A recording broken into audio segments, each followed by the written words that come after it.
बंधुओं नमस्कार। और आजकल आप सुन रहे हैं जो राजा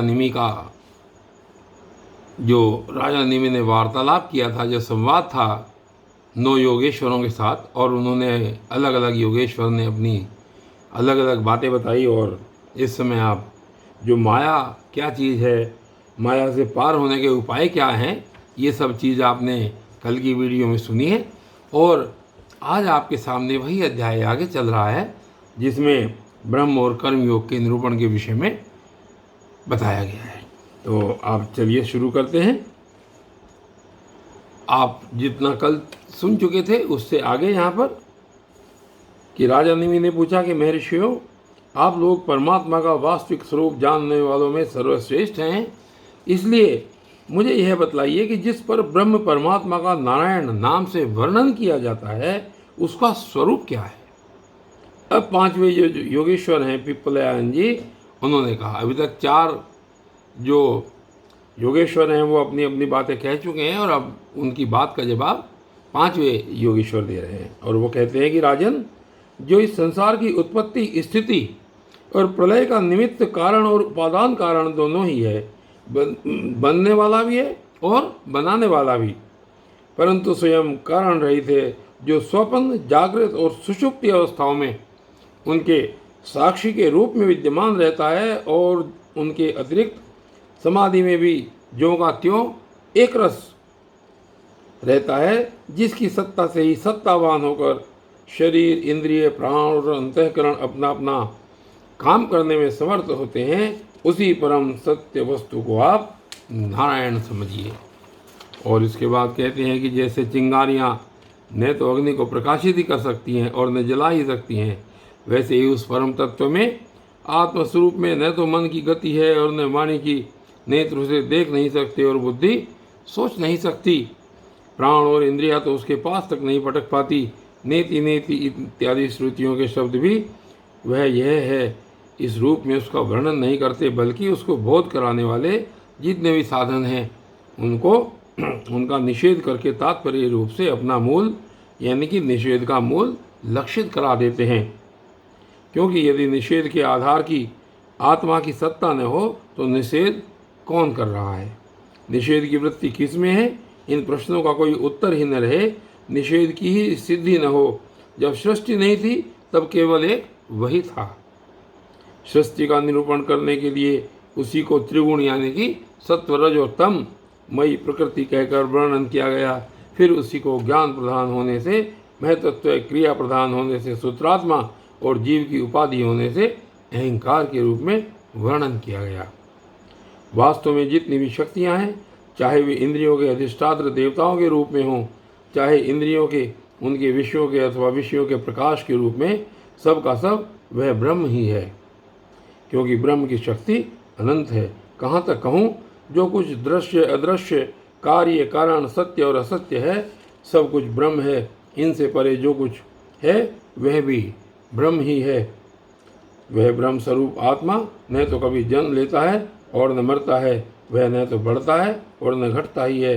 जितने भी परिवर्तनशील पदार्थ हैं, चाहे वे क्रिया, संकल्प और उसके अभाव के रूप में ही क्यों न हो, सबकी भूत, भविष्य और वर्तमान सत्ता का वह साक्षी है। सब में है, देश, काल और वस्तु से अपरिछिन्न है, अविनाशी है। वह उपलब्धि करने वाला अथवा उपलब्धि का विषय नहीं है, केवल उपलब्धि स्वरूप ज्ञान स्वरूप है। जैसे प्राण तो एक ही रहता है, परंतु स्थान भेद से उसके अनेक नाम हो जाते हैं, वैसे ही ज्ञान एक होने पर भी इंद्रियों के सहयोग से उसमें अनेकता की कल्पना हो जाती है। जगत में 4 प्रकार के जीव होते हैं। देखिए, अब यहाँ बता रहे हैं आगे कि जगत में 4 प्रकार के जीव होते हैं। कौन कौन से? कि अंडा फोड़कर पैदा होने वाले पक्षी, सांप आदि, नाल में बंधे पैदा होने वाले पशु, मनुष्य, धरती फोड़कर निकलने वाले वृक्ष, वनस्पति और पसीने से उत्पन्न होने वाले खटमल आदि। इन सभी जीव शरीरों में प्राण शक्ति जीव के पीछे लगी रहती है। शरीरों के भिन्न भिन्न होने पर भी प्राण एक ही रहता है। सुषुप्ति अवस्था में जब इंद्रियां निश्चेष्ट हो जाती हैं, अहंकार भी सो जाता है, लीन हो जाता है, अर्थात लिंग शरीर नहीं रहता, उस समय यदि कूटस्थ आत्मा भी न हो तो इस बात की पीछे से स्मृति ही कैसे हो कि मैं सुख से सोया था। पीछे होने वाली यह स्मृति ही उस आत्मा के अस्तित्व को प्रमाणित करती है। जब भगवान कमलनाथ के चरण कमलों को प्राप्त करने की इच्छा से तीव्र भक्ति की जाती है, तब वह भक्ति ही अग्नि की भांति गुण और कर्मों से उत्पन्न हुए चित्त के सारे मलों को जला डालती है। जब चित्त शुद्ध हो जाता है तब आत्म तत्व का साक्षात्कार हो जाता है। जैसे नेत्रों के निर्विकार हो जाने पर सूर्य के प्रकाश की प्रत्यक्ष अनुभूति होने लगती है। राजा निमिन ने पूछा, योगीश्वरों, अब आप लोग हमें कर्म योग का उपदेश कीजिए, जिसके द्वारा शुद्ध होकर मनुष्य शीघ्रातिशीघ्र परम नैष्कर्म्य अर्थात कृतत्व कर्म और कर्म फल की निवृत्ति करने वाला ज्ञान प्राप्त करता है। एक बार यही प्रश्न मैंने अपने पिता महाराज इक्ष्वाकु के सामने ब्रह्मा जी के मानस पुत्र सनकादि ऋषियों से पूछा था, परंतु उन्होंने सर्वज्ञ होने पर भी मेरे प्रश्न का उत्तर न दिया। इसका क्या कारण था, कृपा करके मुझे वह बताइए। अब छठे योगेश्वर आर्विहोत्री जी ने कहा, राजन, कर्म जो शास्त्र विहित कर्म है, अकर्म जो निषिद्ध है, और विकर्म यानी कि विहित का उल्लंघन, ये तीनों एकमात्र वेद के द्वारा जाने जाते हैं। इनकी व्यवस्था लौकिक रीति से नहीं होती। वेद अपौरुषेय हैं, ईश्वर रूप हैं, इसलिए उनके तात्पर्य का निश्चय करना बहुत कठिन है। इसी से बड़े बड़े विद्वान भी उनके अभिप्राय का निर्णय करने में भूल कर बैठते हैं। इसी से तुम्हारे बचपन की ओर देखकर तुम्हें अनाधिकारी समझकर सनकादि ऋषियों ने तुम्हारे प्रश्न का उत्तर नहीं दिया। यह वेद परोक्षवादात्मक है। यह कर्मों की निवृत्ति के लिए कर्म का विधान करता है। जैसे बालक को मिठाई आदि का लालच देकर औषध खिलाते हैं, वैसे ही यह अनभिज्ञों को स्वर्ग आदि का प्रलोभन देकर श्रेष्ठ कर्म में प्रवृत्त करता है।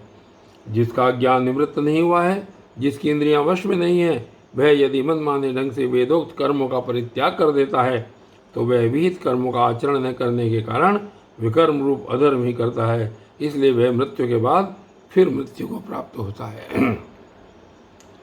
इसलिए फल की अभिलाषा छोड़कर और विश्वात्मा भगवान को समर्पित कर जो वेदोक्त कर्म का ही अनुष्ठान करता है, उसे कर्मों की निवृत्ति से प्राप्त होने वाली ज्ञान रूप सिद्धि मिल जाती है। जो वेदों में स्वर्ग आदि रूप फल का वर्णन है, उसका तात्पर्य फल की सत्यता में नहीं है, वह तो कर्मों में रुचि उत्पन्न कराने के लिए है। राजन, जो पुरुष चाहता है कि शीघ्र से शीघ्र मेरे ब्रह्म स्वरूप आत्मा की हृदय ग्रंथि मैं और मेरे की कल्पित गांठ खुल जाए, उसे चाहिए कि वह वैदिक और तांत्रिक दोनों ही पद्धतियों से भगवान की आराधना करे। पहले सेवा आदि के द्वारा गुरुदेव की दीक्षा प्राप्त करे, फिर उनके द्वारा अनुष्ठान की विधि सीखे। अपने को भगवान की जो प्रिय मूर्ति लगे, अभिष्ट जान पड़े, उसी के द्वारा पुरुषोत्तम भगवान की पूजा करे। पहले स्नान आदि से शरीर और संतोष आदि से अंतःकरण को शुद्ध करे। इसके बाद भगवान की मूर्ति के सामने बैठकर प्राणायाम आदि के द्वारा पूत शुद्धि नाड़ी शोधन करे। तत्पश्चात विधि पूर्वक मंत्र देवता आदि के न्यास से अंग रक्षा करके भगवान की पूजा करे। पहले पुष्प आदि पदार्थों का जंतु आदि निकालकर पृथ्वी को सम्मार्जन आदि से अपने को अव्यग्र होकर और भगवान की मूर्ति को पहले ही पूजा के लगे हुए पदार्थों के क्षालन आदि से पूजा के योग्य बनाकर फिर आसन पर मंत्रोच्चारण पूर्वक जल छिड़क कर पाद्य अर्घ्य आदि पात्रों को स्थापित करे। तदनंतर एकाग्रचित होकर हृदय में भगवान का ध्यान करे। फिर उसे सामने की श्री मूर्ति में चिंतन करे।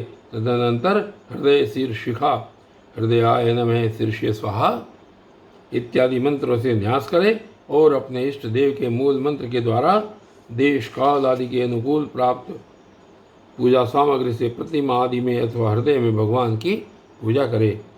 अपने अपने उपास्य देव के विग्रह के हृदय आदि अंग आयुधादि उपांग और पार्षदों सहित उसके मूल मंत्र द्वारा पाद्य अर्घ्य आचमन मधुपर्क स्नान वस्त्र आभूषण गंध पुष्प दधि अक्षत के तिलक माला धूप दीप और नैवेद्य आदि से विधिवत पूजन करे तथा वे स्त्रोत्रों द्वारा स्तुति करके से परिवार भगवान श्री हरि को नमस्कार करे। अपने आप को भगवान में ध्यान करते हुए ही भगवान की मूर्ति का पूजन करना चाहिए। निर्माल्य को अपने सिर पर रखे और आदर के साथ भगवत विग्रह को यथास्थान स्थापित कर पूजा समाप्त करनी चाहिए। इस प्रकार जो पुरुष अग्नि, सूर्य, जल, अतिथि और अपने हृदय में आत्म रूप श्रीहरि की पूजा करता है वह शीघ्र ही मुक्त हो जाता है। और बंधुओं, आज की इस वीडियो में सिर्फ इतना ही, और आगे ये जो योगीश्वर हैं इनका संवाद आगे भी ऐसे ही चलता रहेगा। तब तक के लिए धन्यवाद।